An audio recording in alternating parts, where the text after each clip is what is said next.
Hello, learners. This is Alisha Mahajan, and as you know, in the previous lecture video, we have talked about three models. Now we'll be covering two next models of the day. First one is the Harvard model, and the basic thing that you need to learn is that यहाँ पर हमें सिर्फ इनकी establishment year और हमें इनके component से लेना देना है, उसके अलावा पेपर में आपसे कुछ भी ज़्यादा डिटेल में नहीं पूछा जाएगा। ये हम फर्स्ट चैप्टर की आपको प्रिपरेशन करवा रहे हैं ह्यूमन रिसोर्स के कि एंड मॉडल क्योंकि पेपर में पूछे जा चुके हैं, इस वजह से इसके ऊपर इम्पॉर्टेंस दी जा रही है।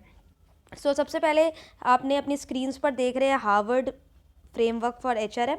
तो हार्वर्ड मॉडल जो है वो कब दिया गया उसका भी इस्टेब्लिशमेंट ईयर लिख लीजिए, that is 1984 and make a list. What you need to do is, अब हमने फर्स्ट चैप्टर करवाया ना, तो फर्स्ट चैप्टर का जो जो ईयर के रिगार्डिंग जो हमारी लिस्ट है वो आप बनाएंगे। उसके बाद हम नेक्स्ट चैप्टर पे चलेंगे, उसके रिगार्डिंग जो ईयर है वो भी आप लिखेंगे, जो ऑथर्स के नाम है वो भी आप लिखेंगे। इससे क्या होगा, आपको आसानी रहेगी, बाद में कोई कन्फ्यूज़न नहीं होगी। और जो आप ये लर्निंग वाले जो पॉइंट्स हैं 1 मिनट में आपको विद इन 10 सेकेंड्स जो है 2 मार्क्स मिल सकते हैं, वो आप गेन कर सकते हैं। सो गाइज, जो हार्वर्ड मॉडल है उसमें बेसिकली 6 कंपोनेंट्स होते हैं। There are 6 critical components. First is stake holder.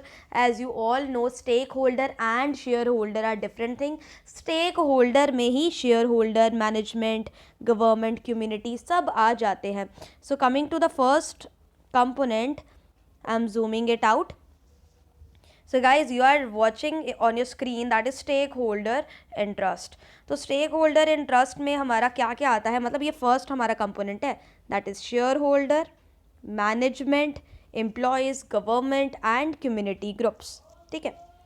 उसके बाद guys, coming to the next component, that is policy, human resource policy choices. तो गाइज पॉलिसीज़ में क्या आता है, पॉलिसीज़ में हमारे पास आता है कि जो एम्प्लॉयर है, जो एम्प्लॉयज़ हैं, उनको इन्फ्लुएंस कैसे करना है कि वो अच्छे से काम करें, फ़्लो कैसे, हमने इनफ्लो कैसे अच्छे से मेंटेन करके रखना है, रिवॉर्ड सिस्टम हम उन्हें कैसे देंगे, उनका वर्क सिस्टम कैसे चलेगा। Then comes third factor, that is situational factor.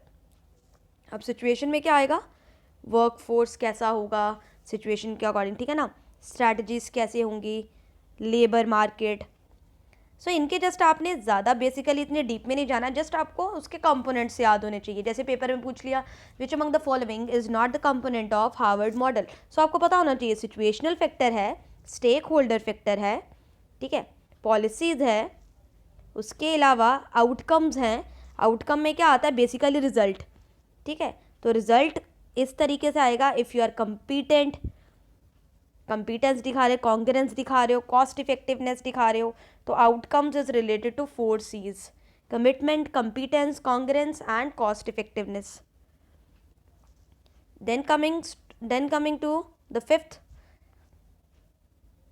Element, पहले हमने किया stakeholder, then policy choices, then situational, then outcomes. Now we are coming to the next point, that is long term consequences. Long term consequences क्या हम चाहेंगे कि जो individual है वो अच्छे से रहे, ऑर्गेनाइजेशन भी इफेक्टिव रहे और सोसाइटी का भला हो। ये ना हो हम ऐसे प्रोडक्ट बना रहे हैं जो सोसाइटी के लिए हार्मफुल है। एंड ये तो मैंने आपको बोला था हार्वर्ड का जो मॉडल है वो 6 बेसिक फ्रेमवर्क से है, ठीक है ना, 6 कंपोनेंट्स है। तो ये हो गया 1, ये हो गया 2, ये 3, ये 4, ये 5। Now you will be thinking कि where is the 6th one.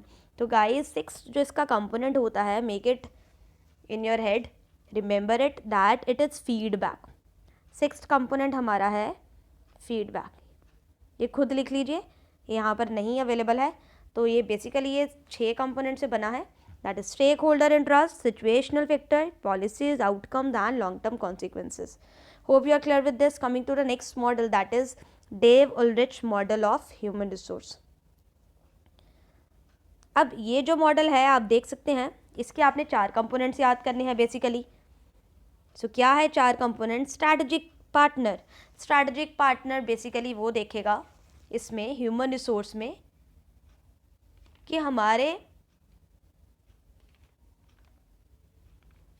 Strategic partner ये देखेगा कि मैनेजर्स जो हैं, जो ह्यूमन रिसोर्स के मैनेजर्स हैं ना, वो लाइन मैनेजर्स के साथ, ठीक है, मैंने आपको बेसिक जो डेफिनेशन है उसमें ये भी बताया था लाइन मैनेजर और स्टाफ मैनेजर में क्या डिफरेंस होता है. So human resource manager work करे अच्छे से लाइन मैनेजर्स के साथ ताकि वो स्ट्रैटेजीज बना सके, कॉम्पिटिटर को बीट कर सके. ठीक है, उसके अलावा एम्प्लॉय चैम्पियन में क्या है कि एम्प्लॉय को खुद इनिशिएटिव लेना चाहिए, खुद उसको काम करना चाहिए. चेंज एजेंट,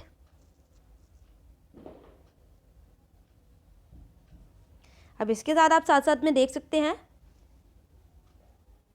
इन्होंने साथ में ये 4 वर्ड्स और भी लिखे हैं, people, future, strategic focus, processes, day to day operational focus.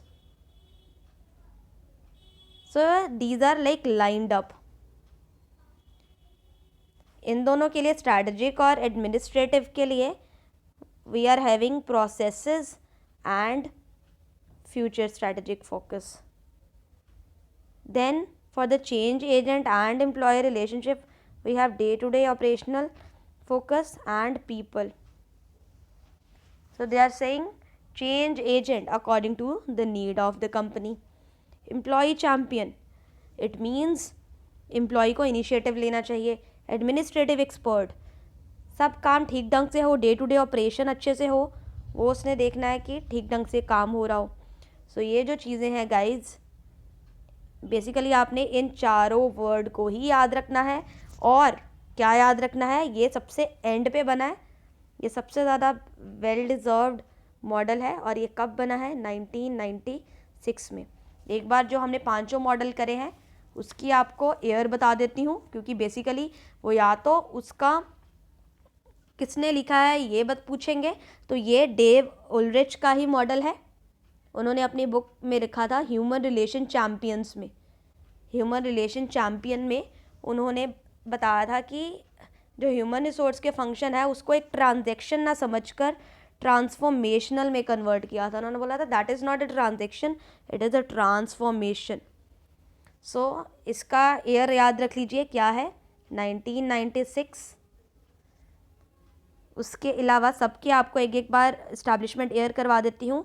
Harvard का मैंने अभी आपको करवाया, हार्वर्ड का इस्टेब्लिशमेंट ईयर लिख लीजिए.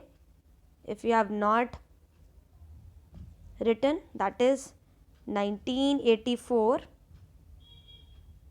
ओके गाइज, गेस्ट मॉडल का भी लिख लीजिए 1997.